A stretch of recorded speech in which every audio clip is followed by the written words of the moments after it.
I am Masiga Shegusembatia to bring you this morning's news update live here on Channel 44.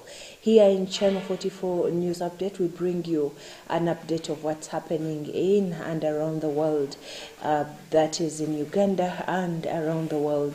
We'll start with what's happening in Uganda here. Oil drilling starts. We are set. President Museveni assures Ugandans. President Museveni is seen commissioning Uganda's first oil drilling project at Kingfisher Development Area in Chikube District yesterday.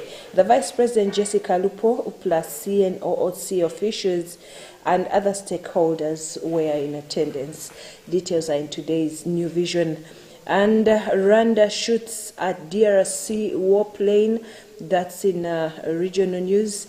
And the New Vision also brings you a holiday package for Senior 2, Senior 2 English, Senior 3 Biology and Chemistry. And also government to repeal 90 laws. That's according to the Attorney General in today's New Vision.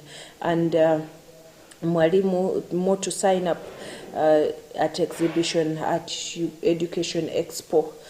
Get yourself a copy and see these stories and more in today's New Vision. Off to the Daily Monitor. Key milestone as oil drilling starts. A team of political leaders, security chiefs, religious leaders, technocrats and oil investors in and Bunyoro Kingdom top officials yesterday were seen joining President Museveni in switching on the Kingfisher oil drilling rig as the country rushes against time to start producing oil by the end of 2025. Details and pictures are on page 4, 5 and 6 of today's Daily Monitor. And then also about the oil drilling project that Uganda has embarked on. What you should know: number one, investment approximately $580 million, which is equivalent to 2 trillion shillings, will be invested in the Kingfisher oil field this year, next year, in the quest to fast track oil production in the last quarter of 2025. And also you should know that the total cost of developing the oil field, which will pump Uganda's first crude oil, is estimated at $2 billion, which is 7.2 trillion shillings. And looking at the benefit, the local benefit with the oil rig commissioning in Chikube yesterday, Ugandan farms raked in 900 billion shillings on the Kingfisher project deals. Details are in today's Daily Monitor.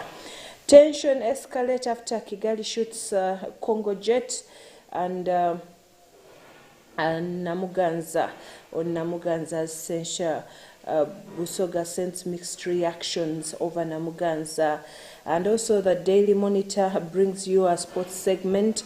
Arsenal fans did not know basics about club. That's according to police, and very many stories in today's Daily Monitor. Because of time, allow me to take you straight into today's international news update. I'll now be joined by Livingstone Kawesi for sign language interpretation and translation. We'll start with what's happening in our regional news. The Rwandan government says defensive measures were taken on a Democratic Republic of Congo fighter jet that violated its airspace last evening. Images shared on social media show a military plane being shot at while flying at a low altitude between the towns of Goma in DRC and Gisenyi in Rwanda. Other images show the damaged plane, a Soviet Union-made Sukhoi 25, being cooled down with water at Goma Airport. In a statement, DRC's Information Ministry condemned the incident and denied that its jet had flown over Rwandan airspace. It said the government does not intend to let this incident go and had the legitimate right to defend itself. The government considers its umpteenth attack by Rwanda as a deliberate action of aggression that is equivalent to an act of war. That's according to the DRC Security Ministry. Rwanda said this was the third incident involving a Congolese fighter jet on its airspace and asked its neighbor to stop this aggression.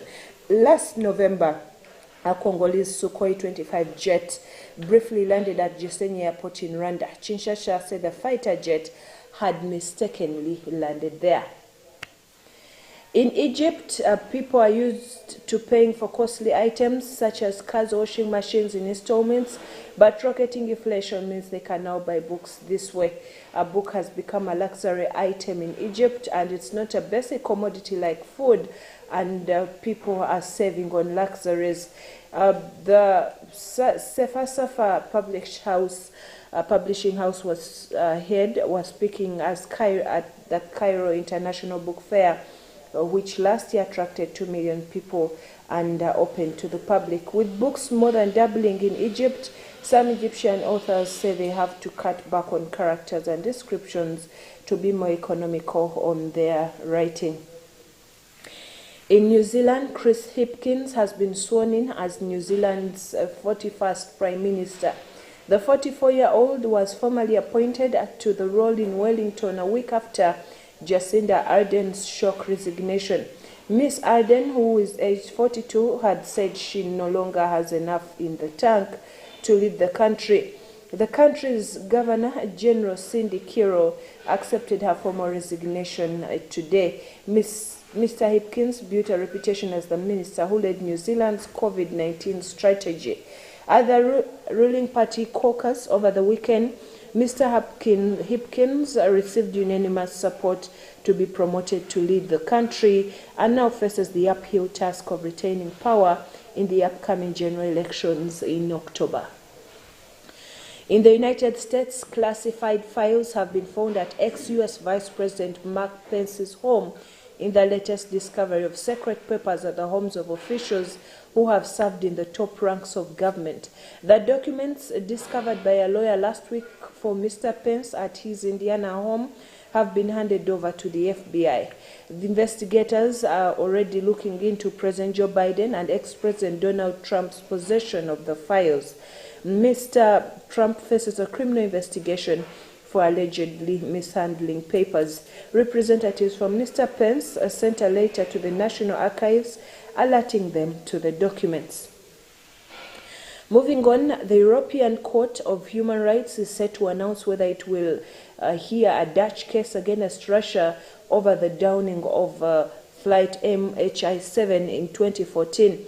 All 298 people on the Malaysian Airlines flight were killed when it was shot down by a Russian-made missile fired by Moscow-backed Ukrainian specialists.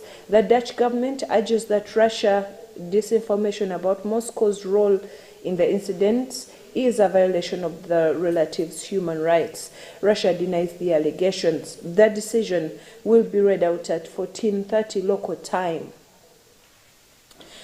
And after months of reluctance, the US and Germany reportedly plan to send tanks to Ukraine in what Kyiv hopes will be a game changer on the battlefield.